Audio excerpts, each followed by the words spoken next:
नमस्कार दोस्तों। आज के वीडियो में हम बात करेंगे पर्सनल लोन लेने से पहले आपको भाई लोन सस्ता कैसे कर सकते हैं, क्या क्या तरीके आपको अपनाना चाहिए। क्योंकि इंसान को कभी न कभी अपनी लाइफ के अंदर मैक्सिमम इंसान को लोन की जरूरत पड़ती है। खास करके अगर आप सैलरीड पर्सन है तो किसी न किसी कारण से आपको लोन की रिक्वायरमेंट पड़ेगी, चाहे बच्चों की शादी करनी है, खुद की शादी करनी है, कोई और किसी खर्चे के लिए जब आपको रिक्वायरमेंट होती है तो सबसे अच्छा लोन होता है जो पर्सनल लोन होता है, उससे भी जो आपकी हर जरूरत के लिए होता है पर्सनल लोन आप ले सकते हैं। तो पर्सनल लोन लेने के लिए भाई आपको जैसे लोन सस्ता पड़े तो क्या क्या तरीके अपना, किन तरीकों से लोन जो आपका सस्ता होता है, इसी टॉपिक पे बात करते हैं।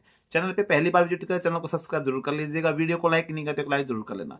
तो सबसे पहले जो लोन आप अप्लाई करते हैं किसी भी बैंक से अगर आप लोन लेते हैं तो पहला जो फैक्टर आपका काम करता है लोन का जो इंटरेस्ट रेट आपका कम पड़े, सस्ता लोन पड़े, तो वो होता है कि आपका अच्छा क्रेडिट स्कोर, यानी जो सिबिल स्कोर अगर आपका अच्छा होगा तो लोन की जो इंटरेस्ट रेट होती है, जैसे आप बैंक में जाएंगे, बैंक आपको लोन के लिए बोलता है भाई हमारा जो बैंक का इंटरेस्ट रेट है 10.5 है, 11.1 है, जो भी इंटरेस्ट रेट होता है तो वो रेट उनका मिनिमम होता है। वो रेट आपको तब मिलता है जब आपका सिबिल स्कोर अच्छा होता है। तो इसके अंदर सबसे मेन क्या है, अगर आपका सिबिल स्कोर अच्छा नहीं है तो फिर आपका जो इंटरेस्ट रेट जो होगा वो ऊपर बढ़ता रहेगा। यानी जो 11.10 अगर बैंक का इंटरेस्ट रेट मान के चलो एसबीआई का है और आपका सिबिल स्कोर उसके कंपेयर में डाउन है, हमारे सिविल स्कोर आपका अच्छा नहीं है, तो फिर आपको इंटरेस्ट रेट जो वो ज्यादा ले जाएगा।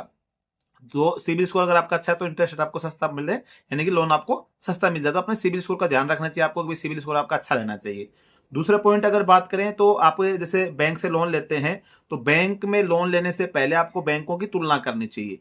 जैसे आपको एसबीआई बैंक में आपके एसबीआई का जो पर्सनल लोन है वो महंगा है, आप एचडीएफसी से करें, आईसीआईसी बैंक से, एक्सिस बैंक से, जितने भी बैंक हो सभी बैंकों की तुलना करें। जिस बैंक के अंदर आपको लगता है कि भाई इस बैंक में पर्सनल लोन का जो है इंटरेस्ट रेट है वो कम है, यानी कि जो बैंक हमको इंटरेस्ट रेट अगर आपको कम है तभी आपको जो लोन सस्ता पड़ेगा। तो बैंकों से आपस में कंपेयर करना, ये नहीं कि भैया तो बैंक मेरे घर के बगल में है या इस बैंक में मेरा अकाउंट है तो मैं तो इसी में लोन ले लेता हूं, तो हो सकता है कि उसका इंटरेस्ट रेट ज्यादा हो। तो आपको लोन लेने से पहले बैंकों से कंपेयर करना है कि भाई कौन से बैंक के अंदर सस्ता मिल रहा है, कौन से बैंक में महंगा मिल रहा है। तो जिस बैंक में आपको लगता है कि इस बैंक में सस्ता है उसी बैंक से आपको लोन लेना चाहिए, तभी आपका जो लोन होगा वो सस्ता पड़ सकता है। आप इंटरेस्ट रेट इसी प्रकार से आप सभी के, क्योंकि सभी बैंकों का जो इंटरेस्ट रेट होता है सेम नहीं होता, किसी का कम होता है, किसी का ज्यादा होता है। तो उसमें आपको बैंकों का जो इंटरेस्ट रेट है वो कंपेयर करना चाहिए। तीसरा पॉइंट अगर हम बात करें तो बैंक के साथ आपको नेगोशिएट करना चाहिए। भाई आपको पर्सनल लोन लेना है, बैंक आपको बोल रहा है कि भाई आपका सिबिल स्कोर ये है तो इतना इंटरेस्ट रेट आपको ये लगेगा, तो आपको नेगोशिएट करना चाहिए। नहीं भाई मुझे जो बैंक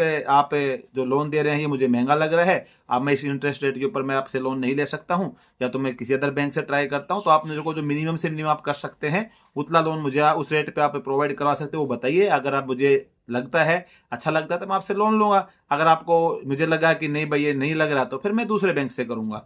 तो आप बैंकों से इस प्रकार से भी आप अपना लोन में थोड़ी बहुत बचत बैंक आपके लिए जो होता है इंटरेस्ट रेट में डिस्काउंट आपको दे देता है। तीसरे पॉइंट की, चौथे पॉइंट की अगर हम बात करें तो लोन का जब आप चुनाव करते हैं तो सही लोन को चुनाव करें। जैसे लोन आपका दो प्रकार का होगा, सिक्योर्ड लोन होगा, अनसिक्योर्ड लोन होगा। तो अनसिक्योर्ड लोन का जो इंटरेस्ट रेट होगा ज्यादा होगा, सिक्योर्ड लोन अगर है तो उसका इंटरेस्ट रेट आपका कम होगा।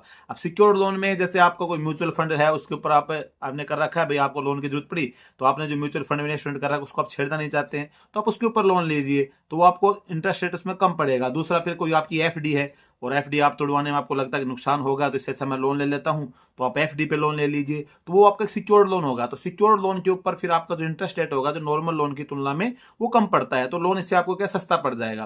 तो आप जब लोन लेने जाएं तो उस समय भी आपको लोन का चुनाव करते समय ये चीज भी देखनी है कि भाई मुझे कौन सा लोन क्या सिस्टम में कौन सा सस्ता पड़ रहा है, सिक्योर्ड अनसिक्योर्ड। उस हिसाब से अगर आपके पास प्लान है, ऐसा कोई भाई आपने सेविंग प्लान कर रखा है तो उसके ऊपर भी आप लोन ले सकते हैं। पांचवें पॉइंट की बात करें तो लोन की अवधि का चुनाव। लोन की अवधि का चुनाव का मतलब क्या होगा कि भाई पर्सनल लोन मान आप लेते हैं तो कुछ बैंक 5 साल के लिए देता है, कुछ बैंक 6 साल के लिए देते हैं, कुछ बैंक 7 साल के लिए देते हैं।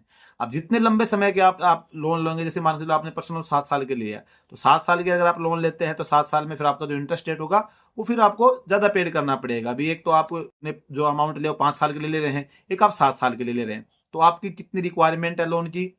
दूसरा कि आपको भाई जो ईएमआई बनेगी वो 7 साल की बजाय मैं 4 साल की ईएमआई से भी उस लोन को कवर कर सकता हूँ। 3 साल में जो ईएमआई बनेगी, यानी कि जितना कम समय के लिए आप लेंगे उतना आपको इंटरेस्ट कम पेड करना पड़ेगा, यानी कि उतना लोन आपका सस्ता पड़ेगा। जितना लंबे समय के लिए आप लेंगे उतना ही आपका जो लोन होगा वो महंगा पड़ेगा। तो ये भी आपको मन में ये होना चाहिए कि भाई मुझे लोन लूं तो मुझे उसकी जो लोन की अवधि है उसका इस्तेमाल मैं ठीक प्रकार से करूं। भाई कितने मेरी किस्त आएगी, कितनी अवधि का मैं लेता हूं तो कितनी ईएमआई आएगी, कितनी अवधि का लेता हूं तो कितनी ईएमआई आएगी, उसी ईएमआई के हिसाब से फिर अपने लोन का आपको चुनाव करना चाहिए ताकि आपका जो लोन होगा वो आपको सस्ता पड़ जाए। नेक्स्ट पॉइंट की अगर हम बात करें तो नेक्स्ट पॉइंट में क्या है कि जैसे बहुत सारे बैंक होते हैं, जैसे अभी दिवाली आ रही है या कोई न्यू ईयर आ रहा है, कोई फेस्टिवल ऑफर होता है जिसके अंदर आपकी प्रोसेसिंग फीस वगैरह नहीं लेते हैं बैंक, फिर आपकी प्रोसेसिंग फीस जीरो कर दिया या आपको इंटरेस्ट रेट में भी डिस्काउंट देते हैं। तो उस टाइम पे अगर कोई बैंक किसी भी बैंक के अंदर उसमें कंपेयर जब आप करेंगे तो आपको किसी न किसी बैंक का अगर कोई ऑफर आ रहा है तो उस ऑफर के तहत अगर आप पर्सनल लोन लेते हैं तब भी आपको लोन सस्ता पड़ जाता है। तो दोस्तों आज के वीडियो में छोटे छोटे से 5-6 पॉइंट थे और आपके साथ ये साझा किए। जहां तक उम्मीद आपको अच्छे लगे होंगे। फिर भी अगर आपको इसके किसी प्रकार का डाउट होता है कमेंट करके पूछ सकते हैं। वीडियो अगर आपको अच्छा लगा तो वीडियो को लाइक जरूर कर देना। चैनल पे पहली बार विजिट करें सब्सक्राइब जरूर कर देना।